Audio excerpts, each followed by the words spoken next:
Canada's immigration system is at the heart of the nation's future. But a growing question has shaken public trust. Is IRCC still run for Canadians, or is it now secretly controlled by powerful Indian origin ministers? Behind the official smiles and press conferences, there's a deeper story of political influence, rising immigration numbers, and policies that many say are breaking Canada's economy. Stay tuned, because what we uncover today will shock you. Chapter 1. The Rise of Indian Origin. Ministers in Canada. Over the past decade, Canada's political landscape has shifted in ways that few predicted. Communities of Indian origin have grown rapidly, not just in population, but in political clout. In many ridings across Ontario and British Columbia, these communities now form a voting base large enough to sway federal decisions. Indian origin politicians have won key cabinet positions, including roles related to immigration policy and citizenship, giving them not just representation, but direct influence over how the system works. These ministers are often elected from districts with high proportions of Indian origin voters. For example, ridings like Brampton, Surrey, Mississauga and Calgary have long been known to have large South Asian populations. Because these ridings are considered swing or safe seats depending on party performance, political parties pay special attention to the needs and demands of those voters. That often includes immigration issues, processing speeds, student permits, family sponsorship and work visas. Political influence shows up when targets are set for immigration levels. The 2024-2026 Levels Plan aimed for 485,000 permanent residents in 2024, rising to 500,000 in 2025. Critics argue these targets are tied to political pressure from communities with high immigration demand. There's also growing concern that policy decisions, such as fast-track visas, special sponsorships, or academic admissions, favor certain groups, particularly Indian nationals. Inside IRCC, there have been reports, anecdotal and otherwise, of policy pushes from community groups. Some ministers have attended events where voters expect announcements about changes or speeded up processing. When outcomes follow these promises, it reinforces the belief that political loyalty and influence matter more than national fairness. At the same time, the notion of influence is complicated by public support. Many Canadians welcome skilled immigration, recognizing gaps in labor, aging demographics, and economic demands. Indian origin ministers often argue that their communities are simply advocating for their constituents.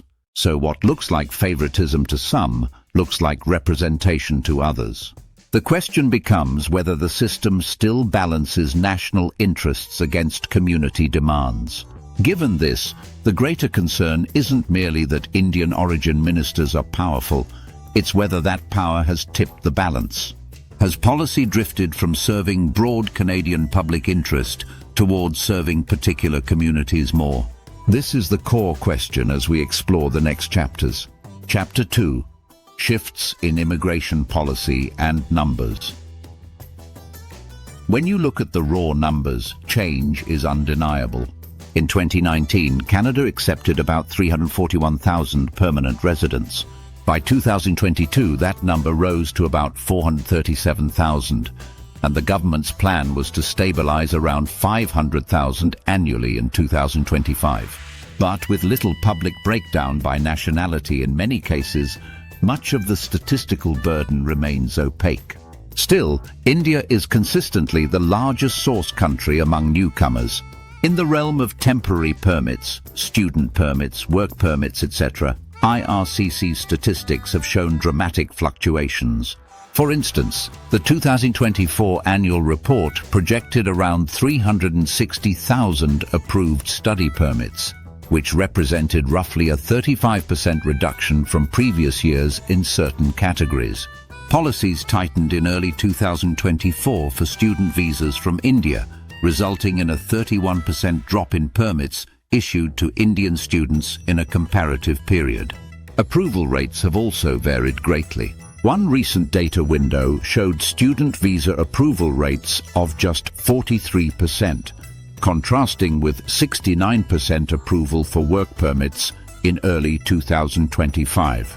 These disparities feed into perceptions that some streams are more favorable to certain applicants, perhaps due to advocacy or political pressure behind the scenes.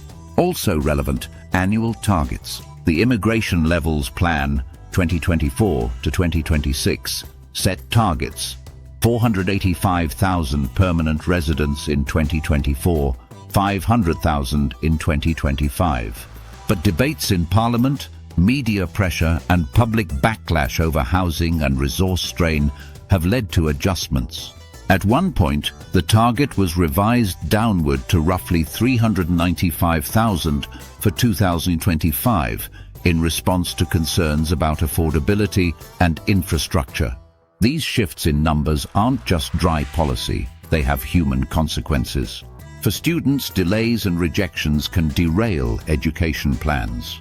For skilled workers and families, processing times affect job offers, relocation, and living arrangements.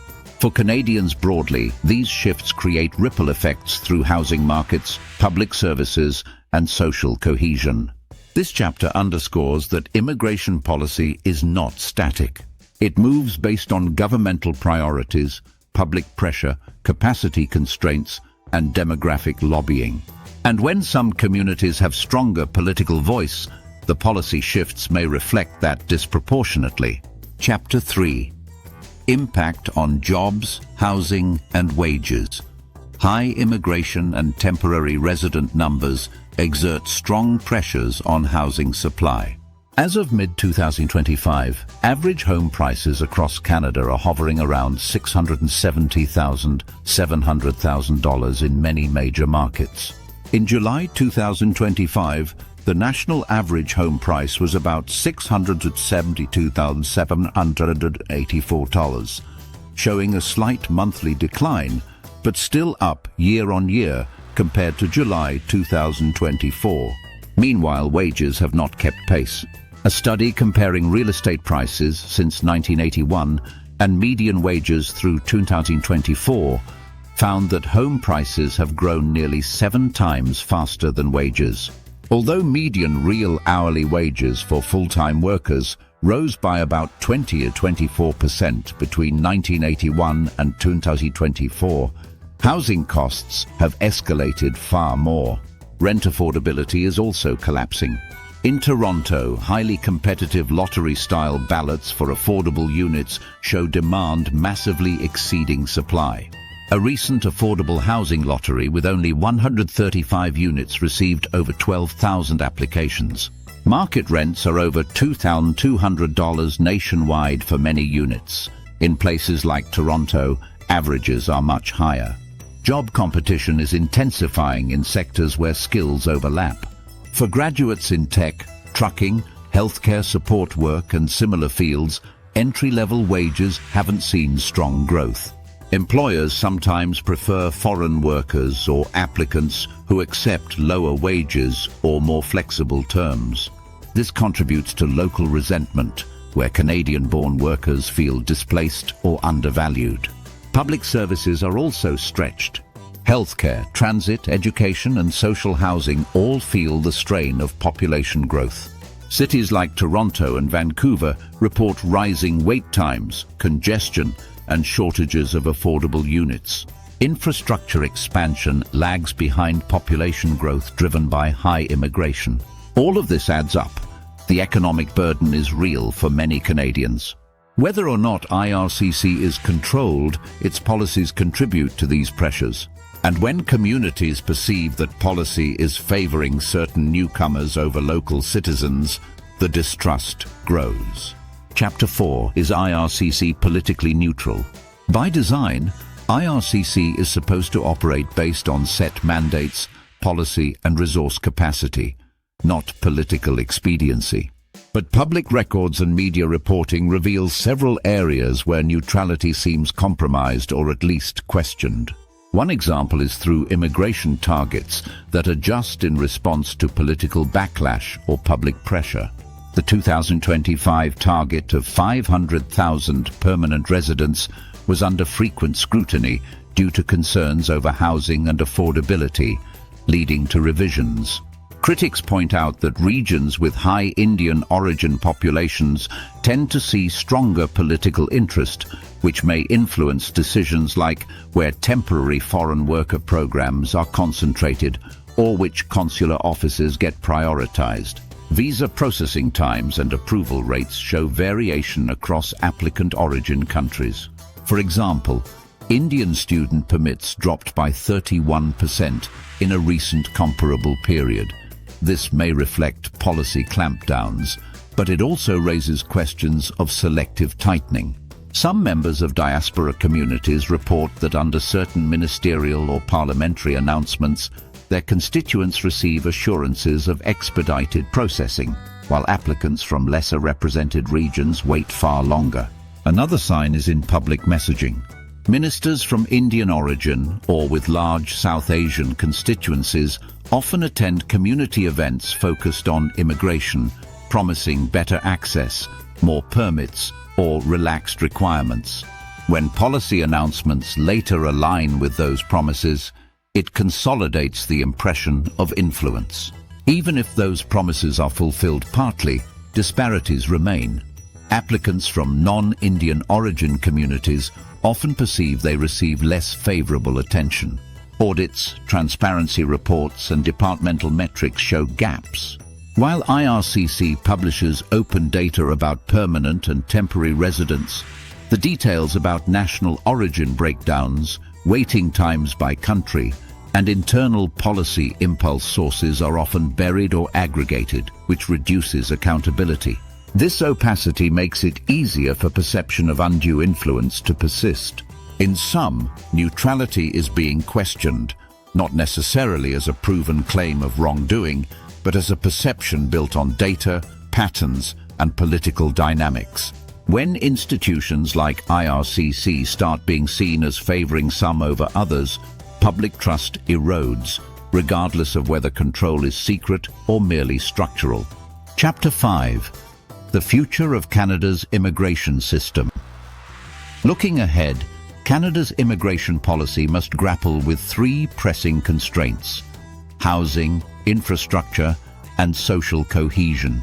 But unless IRCC reforms procedures, adds transparency, and balances its mandate, tensions will worsen. The government's own plan for 2024-2026 set high targets: 485,000 permanent residents in 2024 and 500,000 in 2025. But due to mounting concerns, particularly housing affordability and infrastructure strain, opposition grew. As a response, targets for 2025 were discussed to be lowered to approximately 395,000 in some announcements. If immigration remains this high without commensurate investment in housing, the average home price likely will continue to outpace wage growth, making the dream of home ownership increasingly out of reach for Canadian-born citizens. Home prices already have risen much faster than wages, and median rents in many cities are unaffordable for people working full-time at the regional average wages. Moreover, if IRCC does not implement more transparent tracking, reporting approval rates by country, processing times by stream, and ensuring fairness in queuing, perceptions of bias or secret control will only grow. This has political consequences. Groups feeling marginalized may disengage, protest, or vote against incumbents. That can fracture the very unity that immigration is supposed to build.